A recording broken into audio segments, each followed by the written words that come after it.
একটা দরিদ্র পরিবারের বড় ছেলের জীবনটা পাথরের মতোই কঠিন হয়। তাদের নিজেদের স্বপ্ন পূরণের আগে বাড়ির অন্যদের স্বপ্ন পূরণের প্রতি দায়িত্বশীল থাকতে হয়।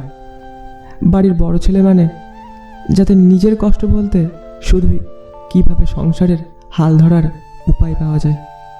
বাড়ির বড় ছেলে মানে আড়ালে বাবা মায়ের সংসার চালাতে না পারার কথোপকথন শুনে বুকে ব্যথা লাগে, তবুও কিছু একটা করার স্বপ্ন ও জেদ জাগে।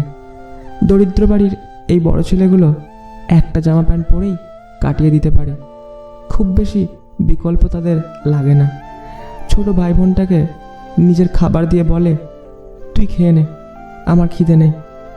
শুধু ছোট ভাই বোনদের শিক্ষিত করতে আর্থিক কারণে নিজের পড়াশোনা ছেড়ে দিতেও দ্বিধা করে না।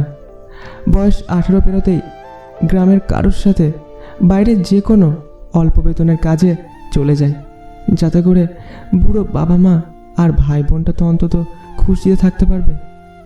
বাড়ির বড় ছেলেগুলোর দুঃখ বেদনা বলতে কিছু থাকে না, কারণ সেই তো পরিবারের কাণ্ডারি।